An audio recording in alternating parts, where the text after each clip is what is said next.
আমার প্রিয় কলিজার আপুরা ভাইয়ারা, আসসালামু আলাইকুম। আশা করি আপনারা ভালো আছেন। আলহামদুলিল্লাহ আমিও ভালো আছি। আজকে বাড়িপাড় থেকে কিনলাম কোয়েল পাখি। কোয়েল পাখির মাংস আমি কখনোও খাইনি। তো আমি 6টা কোয়েল পাখি কিনে নিলাম। এগুলো হচ্ছে জোড়া আমাদের এখানে 100 টাকা করে। তো আমি এগুলো একে একে জবাই দিয়ে নিলাম। জবাই দেওয়ার পরে এগুলো যে আমি 6টা পাখি জবাই দিয়ে নিলাম। তো আমার কলিজার আপুরা ভাইয়ারা, আমি কখনো কোয়েল পাখির গোশ খাওয়া হয় নাই। তো এগুলো আমি একে একে পরিষ্কার করে নিতেছি, চামড়া ফেলে দিয়েছি। তারপরে এগুলো আমি সুন্দর করে কেটে নিলাম। তো তারপরে এগুলো আমি কেটে নিতেছি। বাড়ির পাশ দিয়ে ডাকতেছিল কোয়েল পাখি কিনবেন, তো সেখান থেকে কিনেছি। মাংসর কালারটা খুব ভালো লাগতেছিল। আর হচ্ছে যে আমি এভাবে করে পিস করেছি, আর 4 পিস, আর মাথা গিলা কলিজা এরকম, ওগুলো আমি আলাদা রেখেছি।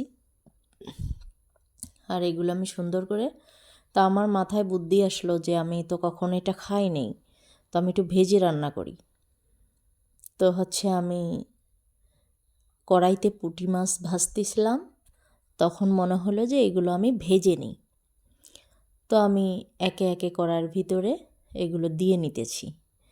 তো একটা জিনিস দেখলাম যে কোয়েল পাখি ভাজতে গেলে চটপট করে ফুটে গায়ে লাগে। এটা তো আমি কখনো জানতাম না, এটাই প্রথম। তো আপনারা যখন কোয়েল পাখি ভাজবেন তখন অবশ্যই একটু ঢেকে নেবেন। তো আমার প্রিয় আপুরা ভাইয়ারা, আমি এগুলো খুব সুন্দর করে ভেজে নিয়েছি। নেওয়ার পরে তো আমি যেখানে তুলে নিলাম। আর হচ্ছে আমি নতুন আলু কেটে নিয়েছি, আলুগুলো আর ভাজলাম না। তো আমি এখানে জিরা, তারপরে হচ্ছে গিয়ে আদা, রসুন, পেঁয়াজ এগুলো বেটে নিছি পাটাই বাটি। আপনারা সব সময় জানেন যে আমি পাটাই বেটেই সব কিছু রান্না করি, মানে তরকারির মশলাটা আমি পাটাই বাটি। তো এগুলো আমি সুন্দর করে ভেজে নিলাম। আমি সবসময় মশলাটা একটু বেশি করে কষাই, কারণ পেঁয়াজ মরিচ তো কাঁচা, এই জন্য আমি তেলে একটু ভালো করে ভেজে নিই।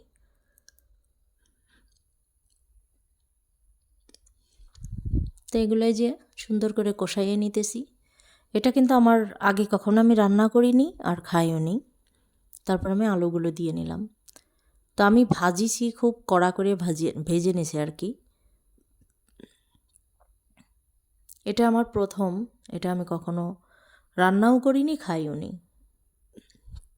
ভালো করে কষিয়ে নিলাম। নেওয়ার পরে পানি দিয়ে নিলাম। আগে আগে হালকা একটু পানি দিয়ে কষাইয়ে নিয়েছি। তারপর এখন আমি ঝোলের পানি দিতেছি। আসলে কিভাবে রান্না করব সেটাও ঠিক বুঝতে পারতেছিলাম না, যে ঝোল বেশি দিব না কম দিব। আবার আমার মেয়ে ঝোল পছন্দ করে আর আলু পছন্দ করে, আলু আর ঝোল সবই মেয়ের জন্য। তারপরে আমি আরেকটা চুলা আছে আমার, ওইখানে যে তাওয়া বসাই রাখছি। তো ওইখানে আমি গরম মশলা ভাজিয়ে এই যে এখানে আমি দিয়ে নিলাম, বেটে দিয়ে নিলাম।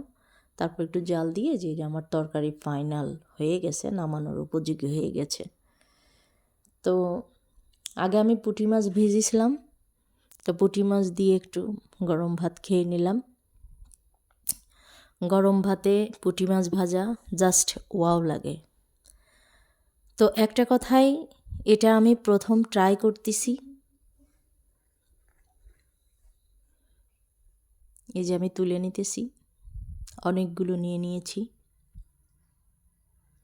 তো এটা যখন মুখে দিলাম, ভাষায় প্রকাশ করতে পারবো না যে এটা কি এত মজা লাগে। কোয়েল পাখির গোশ খেতে খুব মজা। যারা খান নাই এতদিনে অবশ্যই খেয়ে নেবেন। তবে যদি আপনারা একটু ভেজে রান্না করেন, জাস্ট ওয়াও লাগবে। তো আমার কলিজার আপুরা ভাইয়ার, আমার ভিডিওটা যদি ভালো লেগে থাকে, লাইক, কমেন্ট, শেয়ার, সাবস্ক্রাইব করবেন প্লিজ প্লিজ প্লিজ। আমি আপনাদের একজন বোন, আমি আপনাদের একজন পরিবারের মানুষ হয়ে গিয়েছি। ইউটিউব চ্যানেলটা আমার একটা পরিবার হয়ে গেছে। আমার প্রিয় আপুরা, যে যেখান থেকে আমার ভিডিওটা দেখতেছেন, প্লিজ আপন ভেবে বা বোন ভেবে আমাকে একটু সাপোর্ট করবেন। আর কয়েল পাখির গোশত যারা খান নাই তারা অবশ্যই খাবেন, তবে যদি পারেন এভাবে ভেজে রান্না করবেন। এত সুন্দর নরম হয়েছে। তো ভালো থাকবেন, আল্লাহ হাফেজ।